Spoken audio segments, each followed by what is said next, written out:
Well, hello everyone, and welcome to Thursday, the 12th of December, 2024. I am Delbridge, Benchmark Realty, Murfreesboro, Tennessee, and this is your Thursday status chat. Let's see if we can have a quick one and get this one uploaded so you can get to it. Let's get started. If you like this content, please go to CallDelToSell.com, find the tab that says on YouTube, click it, and it'll open up a page of QR codes. There you can use a smartphone to scan and get to the YouTube page, or you can just mouse over and click it on a PC. There you'll be able to subscribe to this little button over here and click the notification bell so that YouTube will notify you when each Friday's blog has been uploaded. Thank you. You know, we have to run that little segment there at the first just to make sure we don't have any trouble that you can't find how to get in touch with me or the bosses, the ones at the main office that we have here in Murfreesboro, so you can find us. So we do that just to keep out of trouble. We appreciate your endurance, your ever faithful endurance of that little bit, and we'll get on to this right now. So what we got going on that we need to talk about? Well, the first thing I want to look at is let's just take a look real quick at a market snapshot. This is from TAR, Tennessee Association of Realtors, and we see that we have a 10.9, almost 11% year-over-year change in months worth of inventory, 10% wise. We have in the units on the market, we have minus 4.5% in those that have been converted to sales, sold units. We have an inventory listings as being available at 5.5 plus, and we see that we have negative 8.6% in the sales price. Now that's probably a good thing that the buyers would like to see. Sellers maybe not so much, but let me just remind all my sellers out there, we had such a rocket ship to the moon kind of high spiking of the values. If it comes down a little bit, you really haven't lost a lot considering how much you actually gained total.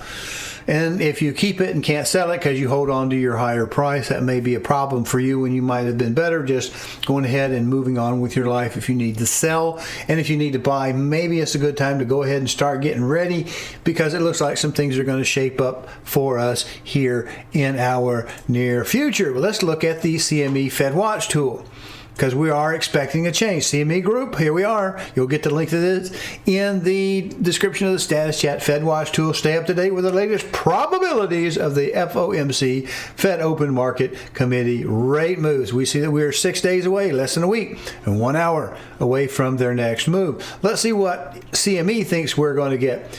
They seem to think we're going to get another 0.25% off, I believe, because it says 4.25 to 4.50 would be the range for the target rates at a assurance of 98.1%. That sounds pretty confident. And at 1.9% down here, that we would stay to 4.50 to 4.75 target rate. See what Mortgage News Daily thinks we got going on here. Remember, this is one of our favorite sites. They check things on a daily basis and tell us what they hear from the industry. And they say the 30-year fixed is 6.80 and went up 0.2%. Not very much. 0.4%, 0.3%, down, up. 0.1% for the 7.6 SOFR adjustable rate, 30-year VA at 0.2 down at 6.18. So there's a big difference we see there. So that's what Mortgage News Daily thinks we have. Now you can always come back to home and see some of their insights and ponderances. Hedging, HELOCs, non-QM, qualified mortgage servicing tools, lenders ranking by units. What? You're a builder who's short on nails? Well, bring in some folks from Japan. They don't necessarily need them. Nearly 300 types of nails. That sounds like an interesting, solid start despite hotter PPI. We didn't cover the CPI, PPI. I'm just going to keep it short today. Why bonds sold off after a decent AM rally. You can see the quick things up at the top. Now, this is interesting. I've always found the mortgage-backed securities, they're going in the red, going down in yields, and the Treasury apparently has gone up in yield by 0.008. They still have that in the red, but it is what it is. Now, let's get to something a little more fundamental that we might use. if you have a house, now we do this, my house has an internet-based thermostat. I can hit it from anywhere. I can hit it from the bed. Once I'm snuggled in and nice and warm, I can turn that overnight temperature down and vice versa. We have kinfolks have lake properties, and they will turn their lake house up as they're coming to the lake house because they don't normally have a schedule, so they can turn it up on their 30 to 40 minute drive down there to the lake, have it heating up or cooling down, either which one. That's a good thing to have, especially in the winter if you have a home. So if you have a remote thermostat that you can access, if you vacated your home because you've had to get out of it so they can change the carpet, some flooring, do some sprucing up, some painting, some doorknobs, whatever you might have, keep an eye on it with the cold weather coming. It's still your house. It's still your property. If you have that internet access to remotely do it, keep an eye on your property yourself. You are responsible for your own property, keeping it heated as it is. So that's a good thing. But now some of us say we don't have that. We just have maybe, like my neighbor across the street, he has a detached garage with a lift in it to do his cars in. He loves that sort of thing. So one of the things that he has is a bathroom out there, because if you're working in degrees, you don't want to trek up the hill to the house and back down and all that. He just goes into his own little facilities there. But he may not keep the entire shop super warm if he doesn't have a project or a side customer out there. So what can he do to keep an idea on the temperature to monitor it? Well, if the Bluetooth is not too far away, we have this right here. These little guys, which are little baby cubes, and I use one in a refrigerator. I use one behind the computer so I can see if the computer is exhausting too hot of air. Use them in different places. I have one in the garage where I have obviously water heater, and I've got paints and things and stuff like that I don't want to get frozen, so I might want to keep an eye on it. It's Bluetooth because it uses a battery, a small battery, which is actually, it's like a coin battery, but it's very thick. It's a special battery. They'll go about a year, but they data log, and if you're in Bluetooth range, you can, like, from the living room, I can always check anywhere in the house, my little sensors, and they'll tell me what the temperature is. They don't do anything but report and data log. In fact, we have over here a picture that I have taken to show you what one of these little logs would look like. Here, as of a while ago, the computer is putting out 70-degree air. It's falling in temperature. The refrigerator, I have an upstairs refrigerator I don't do a lot with, but I want to make sure that it doesn't die. It's running steady at 35. It goes up and down. We can also get the charts off of these. The garage shelf shows me that the garage, despite being 21 degrees today, maintained a healthy 53 degrees at the time it was, in fact, rising. Now, if you keep up with some of my home and land where I take some of the extraneous stuff, because not everybody is experienced in home ownership and having to do their own maintenance and stuff. Last year, I worked on my propane water heater. It looked like the burner was burned out, and I had made myself a problem where I had tightened up my garage because we had cold weather coming that winter, and I choked it off. It really couldn't get enough air infiltration. By code, it was enough volume. Everything should have been happy, but in fact, it wasn't. So I'm keeping a close eye on my water heater in my garage this year because I actually cut an entrance, a non-code required entrance into the garage door to let combustion air come in.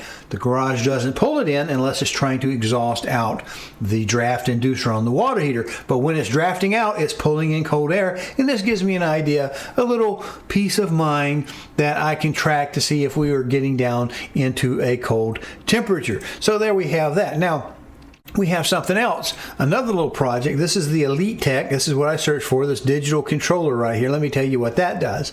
Now, if you are a home brew person, that's a big hobby. A lot of people like to do it. No alcohol consumption type of shade thrown at you that way. You like to home brew? Home brew. It's a great hobby. Maybe you bake bread. I bake bread, and I use one of these to control a proofer so that I can see it and monitor it from downstairs when it's in the upstairs kitchen. There's also people who have reptiles, snakes and lizards and things, and they'll use something to monitor their animals. And especially if they are very fond of an animal that they've raised for a long period of time, they want to make sure they keep their temperature working well. Well, these things can in fact tell you what you've got temperature-wise going on in another part of the house. The difference is we have to look that these outputs are only good for about 10 amps. Let me zoom in on this to get a little bit better picture. They're good for about 10 amps resistive and 10 amps cool. They have some that do temperature and humidity. That's what that TH is, and some that just do temperature. One turns cold on, one turns hot on. So you can monitor your yogurt. If you're making a yogurt, you could do that. You could do it for any number of things. I use one of them at the road where I monitor a pump, second pump, and then I have one in the well house up where the tanks and the filters are, and I don't want to burst them. And so we can look at a picture on the other side of what its little output. They have a little app. These are Wi-Fi, so they do internet. If you have internet connection, you can get it remote. You can get this data at a whim from anywhere that you have internet access to, because it goes to their Chinese server that collects this, and you log in using their app. I don't have an app on the computer so that I can get it from the desktop, but you get the idea. I have it conveniently called at road. I can tell that it was 21 degrees this morning and I was a healthy 55 degrees. It's just peace of mind to me. The water tanks, the well house up here, 46 degrees. I have another one here.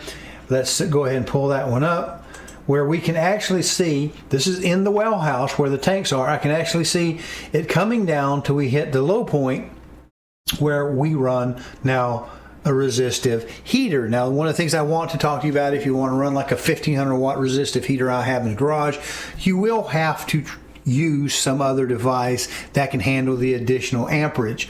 Obviously, it's not going to be able to turn on a high-end rush compressor, and it's not going to be able to at 10 amps, and it's not going to be able to turn on a 1500 watt heater with a 10 amp resistive load on the socket. But you can use those to fire pilot relay to turn on a big contactor to run it, which is what I do over there in the garage. This actually is working its normal self, but instead of this, I have this running into a little box with a contactor so that I can in fact run this 1500 watt heater. So that's a nice little bit, and you can actually go back if you haven't been really worried about it. Maybe you've had a cold snap but you haven't checked out. You can go back and look over 7 days or 30 days, and here we see when we were down at 10 degrees here in the hollow, we see that we had our heater come on. We never really got below the 43 degrees, I think is what I got set kind of as the bottom. And of course, we didn't need it, so we're not wasting electricity. We don't have a stuck thermostat. We're not getting too hot. And we're started back in this morning. So, looks like, in summary, looks like we're still slowing up. We're going into wintertime. We've covered this last several weeks. It's not a big worry fest. We see this CME FedWatch tool is telling us that they're expecting another 0.25% cut in December. So we will get a full percentage point. I think it is, because we took 50, then 25, and if we get another one in 6 days, that's another 25 off. That's a percentage off the cost of money the Fed charges the banking institutions. Mortgage News Daily, and it looks like our rates are hanging in there, nothing dramatic going on. Still a good time to get started. And then we got to the fun stuff, the little temperature monitors. If you've used one of those, that's fine. Maybe you want to keep an idea about how something's going. Maybe you have a garage cooler for just your cold drinks, or in your man cave or your she shack that runs a little something. You want to keep the temperatures in mind. Bluetooth range, they work well. They don't take any installation whatsoever, but they do run on batteries, and they do have a distance. We can look at the controllers. I just showed you how I use them to keep an eye on my well system. Even though I'm on city water, I don't want thousands of dollars worth of damage to show up because something froze on me. So those are some new things. And of course, we see that there's a good time coming. Spring is on its way. We're going to have a beautiful green spring. It's going to be lovely, and you need to be in shape to buy or sell. Looks like things are slowly moving our way, so let's not wait till the last minute to get something done. Hello, I'm Delbridge of Benchmark Realty, Murfreesboro, Tennessee. If you are currently unrepresented and would like to know how to compare up to 3 properties side by side and room by room, then go over to my new YouTube channel, CallDelToSell. That's 1 L and Del, no spaces. Watch the demo on Real Scout, and then call me and we'll set up your exclusive ad-free account today. All right. right, what did we do last week? We give these three numbers. They're really just two numbers and then a calculated ratio between them. For week of 12/5/24 last week, we had 23,588 in our opportunities. That's what's in our MLS. We see that we had 3716 in the under contracts, but still showing, keeping them for backups, the ratio between them remained the same at 16%. Let's see what happened this week. We were 23,513 in the opportunities. That's down over the previous period. We had 3606 in the under contract, still showing. That also fell just a little bit. Not unusual. We're going into the cold gray time of the year when people, in a holiday season, people don't like to be moving in the middle of the holidays if they can do it strategically, if they can choose their time. A ratio did drop to 15% at the integer level. But now remember, April is like peak of the sales season, so we've got Christmas, and right after Christmas, we need to really be getting things in order. You know, things can often be slowed down, so maybe painters may be more able to service your needs, or carpet people, or whatever, because we have just gone through a holiday season and spending of money, and maybe some people are waiting a little bit before they do those home improvements. So it's a good time, start of the year, start of a new fiscal year, to get some of that work done if we need to get it done. All right, appreciate you. See you next week.